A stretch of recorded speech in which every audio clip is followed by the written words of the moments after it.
Bab 2664. Anda benar, Anda dan saya akan membentuk kemitraan dan saya tidak hanya akan mendapatkan sekte Tripod Giok, tetapi juga Anda.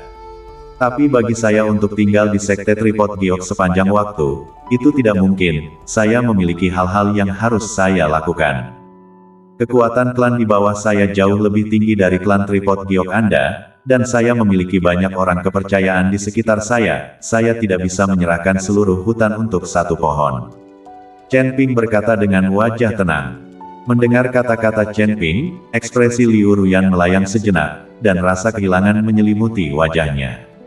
Dia tidak menyangka Chen Ping akan membalasnya seperti ini.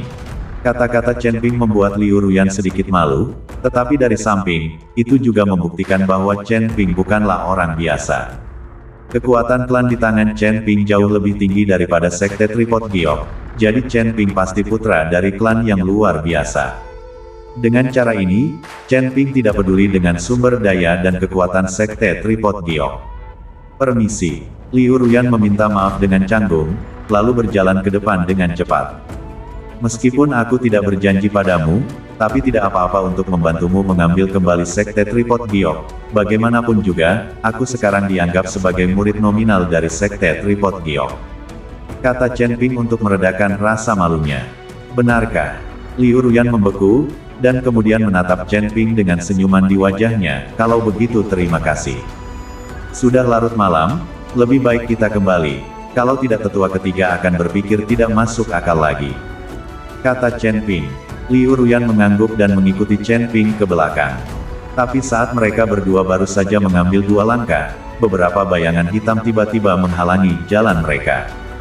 Chen Ping mengerutkan kening dan langsung melindungi Liu Ruyan di belakangnya. Ini adalah reaksi naluriah Chen Ping, tetapi Liu Ruyan melihat punggung lebar Chen Ping dan rasa aman lahir. Siapa kalian? Chen Ping bertanya sambil menatap beberapa orang di depannya. Kamu Chen Ping. Pada saat itu, seorang pria dengan api menyala di sekujur tubuhnya melangkah maju dan bertanya pada Chen Ping. Orang ini adalah Okre Amazing, orang yang ditemukan oleh tetua kedua untuk membunuh Chen Ping. Lumayan. Chen Ping menganggukkan kepalanya. Merasakan aura dari orang-orang di depannya, Chen Ping pada awalnya merasakan bahwa orang-orang ini adalah iblis. Dan orang yang diselimuti api yang membara ini sepertinya mengikuti aura dari Ning Xi dengan beberapa kesamaan. Chen Ping tidak mengerti, bukankah iblis-iblis ini sudah menjadi tikus di alam surgawi, dan semua orang meneriaki mereka. Bagaimana mungkin mereka masih berani menunjukkan diri mereka secara terbuka? Karena itu benar, kamulah yang mencari. Okre Yan berkata, dan dengan jentikan telapak tangannya, nyala api yang berkobar melayang di atas tangannya. Tunggu, selalu ada sesuatu yang harus dikatakan sebelum kamu bisa mengatakannya dengan jelas, kan? Apa yang kau inginkan dariku? Kita sepertinya tidak mengenal satu sama lain, dan sebagai iblis, kau masih berani menunjukkan dirimu secara terbuka, apa kau tidak takut ketahuan? Chen Ping bertanya dengan cara yang sangat bingung. Apakah kamu tidak terlalu peduli, seseorang memintaku untuk membunuhmu, toh kamu akan segera mati, jadi apa yang bisa kita lakukan jika kita ketahuan? Okre Amazing tersenyum dingin dan dengan santai meremas tangannya, menghancurkan api di tangannya seketika. Boom! Api langsung meledak, dan aura yang tersebar langsung menyelimuti ratusan meter ke segala arah.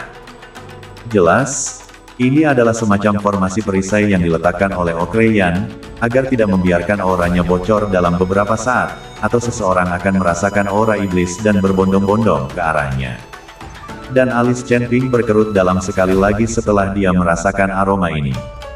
Kamu adalah tubuh iblis neraka. Chen Ping bertanya dengan aneh. Karena aura api di tubuh orang ini terlalu mirip dengan tubuh iblis neraka Ning Xi. Setelah mendengar kata-kata Chen Ping, Okre Yan jelas tercengang. Kamu benar-benar tahu tentang tubuh iblis neraka. Tapi aku tidak memiliki satu dari sejuta fisik seperti itu, yang aku kembangkan di sini hanyalah api yang dirasuki iblis, lalu ada sesuatu di depanku, aku bisa mengubahnya menjadi abu. Okre Amazing berbicara tentang kemampuannya dengan suasana yang jelas merendahkan. Bab 2665. Ini memang kemampuanmu yang bagus, dan kamu sekarang sudah lama menjadi ahli alam harmoni, jadi mengapa kamu lebih suka berurusan denganku, seorang kultivator dari alam transformasi? Apa kau tidak takut ditertawakan? Terlebih lagi, jika Anda menyerang dengan saya, bahkan jika Anda telah meletakkan formasi perisai, masih ada kemungkinan aura Anda bocor. Jika nafasmu bocor, kamu akan sial saat waktunya tiba, dan akan menjadi sasaran perburuan tanpa henti. Kenapa kita tidak bicara? Aku bisa memberikan apapun yang kamu inginkan, dan tidak perlu ribut-ribut. Chen Ping berkata kepada Okreyan. Bukannya Chen Ping takut pada Okreyan, meskipun kekuatan Okreyan juga berada di peringkat ketiga alam harmoni, dan orang-orang yang dia bawa bersamanya semuanya berada di puncak alam harmonisasi. Tetapi bahkan jika Chen Ping tidak bisa mengalahkannya, jika dia ingin melarikan diri, beberapa orang ini tidak akan bisa menghentikannya. Tapi sekarang Liu Ruyan ada di sana, Chen Ping harus mempertimbangkan keselamatan Liu Ruyan sebelum dia bisa melakukannya. Jika perkelahian benar-benar pecah, Chen Ping takut akan sulit baginya untuk merawat Liu Ruyan. Ya, apapun yang Anda inginkan, tanyakan saja, Sekte Tripod Giok kami pasti akan memuaskan Anda. Tapi jika kamu berani bergerak, Sekte Tripod Giokku tidak akan mengampunimu. Liu Ruyan berdiri dari punggung Chen Ping dan berkata dengan suara tegas. Dia berharap dengan ketenaran Sekte Tripod Giok, dia bisa menakut-nakuti pihak lain. Orang macam apa kamu? Bisakah kamu mewakili Sekte Tripod Giok? Okreyan bertanya sambil menatap Liu Ruyan. Lagi pula, Okreyan belum pernah mendengar ada wanita yang menjadi pemimpin Sekte Tripod Giok. Terlebih lagi, dia belum pernah mendengar bahwa Hu Yixiao memiliki seorang putri. Saya adalah putri dari mantan patriark, jadi Anda sekarang dapat mengatakan apa yang Anda inginkan, bukan? Selama tidak terlalu banyak, aku bisa memuaskanmu, kata Liu Ruyan. Ketika Okreyan mendengar ini, dia sedikit tertegun dan kemudian berkata, bukankah seharusnya kamu sudah lama diracuni sampai mati? Aku tidak menyangka masih hidup. Okreyan pernah mendengar tetua kedua menyebutkan Sekte Tripod Giok. Tetua kedua juga tahu tentang hal-hal buruk yang telah dilakukan Hu Yixiao. Alasan mengapa tetua kedua tidak mengatakan apa-apa adalah karena dia ingin akhirnya mengambil posisi patriark dari tangan Hu Yixiao. Penatua kedua juga dapat membersihkan sekte atas nama keracunan Hu Yixiao terhadap patriark lama, sehingga penatua kedua akan memiliki nama untuk dirinya sendiri. Bagaimana Anda tahu tentang Sekte Tripod Giok saya? Liu Ruyan tercengang, mengetahui bahwa sangat sedikit orang yang tahu tentang keracunannya. Namun, dia tidak menyangka klan iblis di depannya ini mengetahuinya. Jangan banyak bertanya, aku tidak akan mengatakan apa-apa, yang kuinginkan hanyalah nyawa Chen Ping ini, jadi tinggalkan saja hidupmu. Dengan kata-kata ini, tiba-tiba sebuah telapak tangan menyemburkan api surgawi ke arah Chen Ping. Chen Ping juga dengan cepat menamparkan telapak tangan, diikuti dengan menarik Liu Ruyan, dan terus mundur ke belakang. Aku akan menahan mereka nanti. Kamu menemukan kesempatan untuk melarikan diri. Chen Ping berbisik di telinga Liu Ruyan. Aku tidak akan pergi, bagaimana kamu bisa menjadi tandingan mereka sendirian? Jika kamu akan mati maka mari kita mati bersama, toh aku sudah mati sekali. Liu Ruyan tahu bahwa Chen Ping sendiri tidak mungkin bisa menjadi tandingan bagi beberapa orang di depannya ini.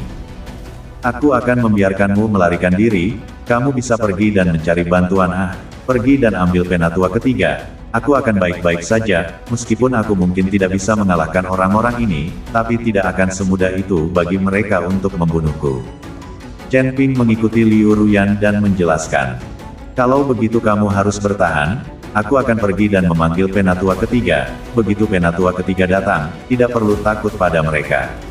Liu Ruyan mengerti apa yang dimaksud Chen Ping, jadi dia menganggukkan kepalanya dan berkata, "Nak, tidak heran seseorang harus membunuhmu, aku tidak menyangka kamu, seorang pembudidaya alam transformasi, bisa dengan mudah menerima tamparanku."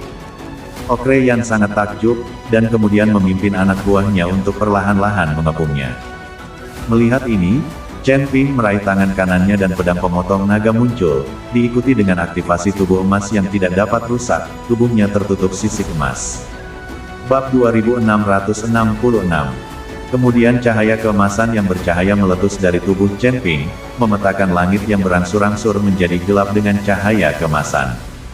"Jalankan!" Chen Ping berteriak, dan kemudian memimpin. Pedang Zenglong di tangannya langsung mengayunkan gada pedang yang tak terhitung jumlahnya, yang langsung menyelimuti beberapa orang di depannya. Dan Liu Ruyan berbalik dan mulai berlari setelah mendengar teriakan Chen Ping untuk lari. Jangan biarkan dia lolos, tidak ada satupun dari mereka yang bisa diselamatkan. Melihat ini, Okre Yan berteriak. Jika Liu Ruyan melarikan diri, maka mereka semua, identitas iblis, akan terungkap, dan mungkin jika Liu Ruyan membawa seseorang ke sini nanti, mereka tidak akan bisa lolos. Melihat ini, salah satu anak buah Okre Yan langsung bergegas menuju Liu Ruyan. Kamu mencari kematian. Chen Ping memegang pedangnya di tangan kanannya dan menghantam dengan tangan kirinya. Tinju cahaya suci. Tinju emas itu langsung menerangi separuh langit seperti matahari yang menyala. Bayangan tinju yang tak terhitung jumlahnya langsung terhalang di depan mereka. Pria yang mengejar Liu Ruyan tiba-tiba menghadapi tinju cahaya suci Chen Ping dan secara naluriah mengikutinya, membanting tinjunya. Boom! Ada suara yang memekakkan telinga saat kedua tinju itu beradu dengan keras. Dalam sekejap, kabut darah langsung keluar dari dada anak buah Okre Yan dan mereka terbang mundur segera setelah itu. Seluruh tubuh meledak di udara, langsung berubah menjadi awan kabut darah. Meskipun tetua kedua telah memperingatkan bahwa kekuatan Chen Ping tidak selemah kelihatannya, Ao yang tidak pernah menyangka akan sekuat itu. Peniru. Ketika Okre Yan selesai berbicara, dia meraih tangannya dengan lembut, dan api yang menyala di sekitar tubuhnya langsung berubah menjadi pedang panjang, dan api yang berkobar naik di atas pedang. Beberapa orang menyerang ke arah Chen Ping pada saat yang sama, sementara Chen Ping menggunakan pedang naga pemotongnya dan mengayunkannya dengan susah payah untuk menangkis serangan Okre Yan. Adapun anak buah Okre Yan, Chen Ping tidak takut. Bagaimanapun juga, tubuh emas kebal di tubuhnya tidak bisa dipatahkan dengan mudah. Setelah Chen Ping memblokir Okre Yan dengan pedangnya, beberapa anak buah Okre Yan juga memukul Chen Ping dengan senjata di tangan mereka. Semburan cahaya keemasan, disertai dengan suara gemerincing. Chen Ping telah berhasil menahan serangan beberapa orang tanpa merusak tubuh emasnya yang tidak dapat binasa. Beberapa orang langsung membeku saat mereka melihat dengan tidak percaya, mengetahui bahwa mereka semua berada di puncak alam transformasi, apalagi mengenai tubuh manusia. Bahkan jika mereka menabrak gunung, mereka takut seluruh gunung akan runtuh. Tetapi ketika beberapa dari mereka memukul Chen Ping pada saat yang sama, Chen Ping tidak terluka sama sekali.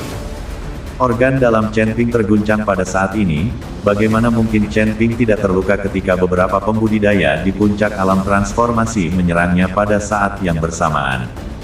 Tetapi pada saat ini, Chen Ping tidak boleh menunjukkan tanda-tanda cedera sedikitpun. Mati. Pedang pemotong naga di tangan Chen Ping terayun seketika saat lawannya membeku. Cahaya pedang melesat melintasi langit, langsung menembus tubuh seorang pria. Pedang ini langsung memotong salah satu dari mereka menjadi dua. Namun, beberapa orang lainnya dipenuhi dengan kepanikan saat mereka buru-buru mundur ke belakang.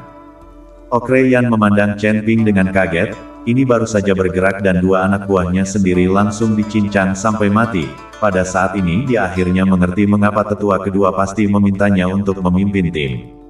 Adegan itu menjadi hening untuk beberapa saat Okre Yan dan beberapa orang yang tersisa menatap Chen Ping dengan tidak percaya, mata mereka terbuka lebar. Orang ini memiliki baju besi dan tubuh fisiknya sangat kuat, kita tidak bisa menyerang dari jarak dekat, gunakan api untuk membakarnya. Okre Yan tahu bahwa tubuh emas yang tidak dapat binasa di tubuh Chen Ping pasti semacam senjata ilahi, akan sulit bagi senjata biasa untuk menimbulkan kerusakan pada Chen Ping. Jadi mereka hanya bisa menggunakan api untuk membakar Chen Ping hidup-hidup, dan mereka mempraktikkan teknik mengendalikan api. Bersambung.